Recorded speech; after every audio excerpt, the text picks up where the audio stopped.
let's just quickly chat now about how to export videos from Blender. So we've got this lovely little animation here, and believe it or not, you don't need to do a full render of this because this is an animation module. It's not about lighting, it's not about textures or shaders. All you need to do is show me this.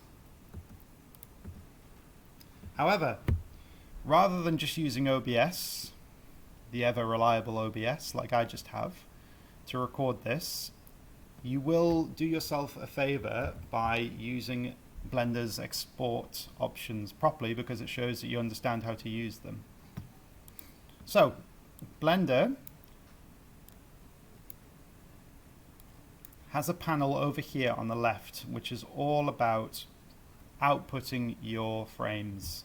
And they've used a little printer here as a way of saying this is where you print your frames. Give that a click, and you'll see a whole bunch of video settings.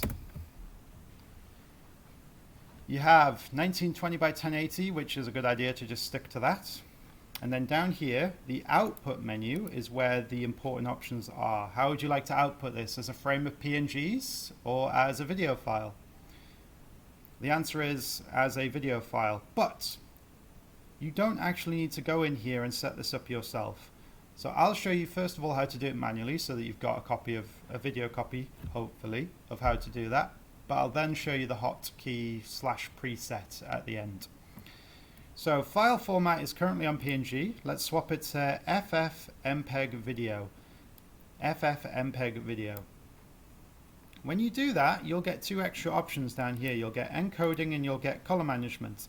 Color management doesn't need to be touched. That's all fine. Encoding is where the important stuff is. Where it says Matroska, you want to swap it to MPEG-4. MPEG-4. Under MPEG-4, maybe, I don't know. It might be a type of, you said doll. Yeah, maybe. There might be something to that actually. That might be why they've called it Matroska. So, you don't have any audio, so you don't really need to worry about that. It's already on no audio anyway. Down here you might see a very familiar codec, the H.264 codec, which is everyone's favorite codec for compressed videos, small file size, but still to a quality that most people can watch it without noticing. Medium quality is absolutely fine for what we're doing. If you put it on high, lossless, perceptually lossless, you're going to have big file sizes that aren't necessary. So just stick with medium quality. Encoding speed, good. You don't really need to touch anything once you've gone to MPEG-4.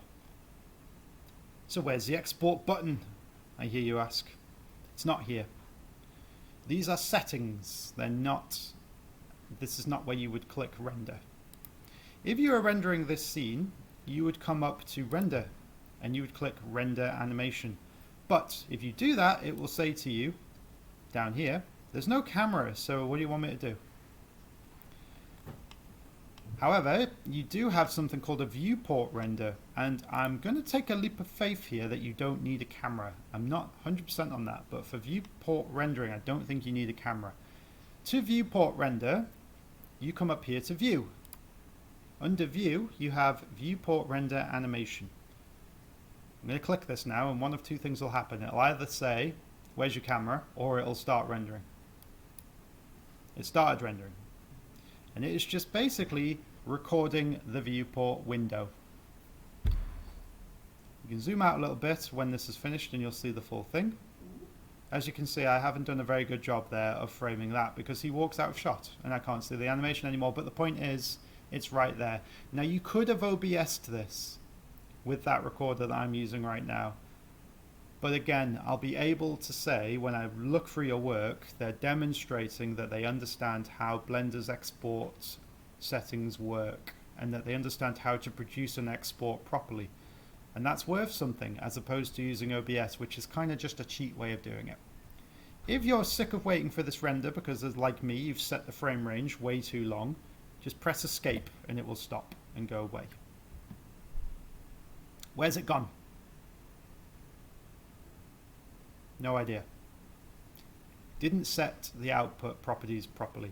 Down here, after I'd finished messing around with the codecs, putting FFmpeg video and MP4, I should have come here to output. Output. There's a folder icon here that you click on, and this is where it's gone. It's gone to the temporary store, which, as some members of our class have learned, temporary is not good. Temporary is recycled every time the machine is turned off. So instead, let's set our location. So I'm going to go to Blender Tutorials, and I think just in here I'll put I'll just drop it right here in the main directory for now. Accept. Now it's going to be sent out with some random name. So when I'm in here, I'm going to put a name, which I'll put test. And I'll just put an underscore because it's going to add a few frames on for me. If you are so inclined, you can make a camera. Control A, camera. Camera will appear here. To look through your camera, you press number pad 0 and you look through a camera. To move your camera around, you middle click and drag, but that will happen most of the time. So just press number pad 0 again, open the end menu and go to view. Under view, if view lock isn't there, drop view lock and just say to Blender, camera to view. Now when you move around, your view is your camera, which is handy. A little cheat for this, just turn that off again. You can move to where you want to be. And I hope I get the hotkey right here. If you hold Shift Alt and press number pad, I get the hotkey wrong. So let's try that again. Control Alt numpad frames the scene. So if you've moved yourself to somewhere that you like the look of the the character, you like it there, hold Control, hold Alt or Control and press 0 on the number pad and it will snap your camera to that position and that is now your frame. When you don't have this option ticked, any scrolling will just change your view like this, and so will any moving.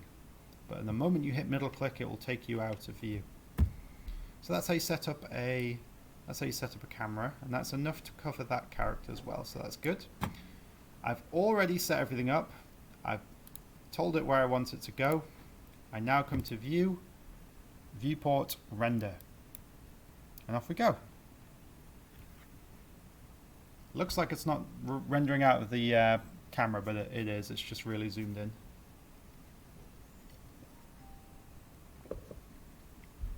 Definitely should have muted my phone before recording any videos. I'm going to stop this now because this is far enough. I'll just press escape. That won't compromise your video file. Your video file will still be a finished package. I'm going to go to my documents, have a look through downloads, have a look through documents for Blender tutorials. I'm just going to go date modified, and there it is, test. It's an MP4.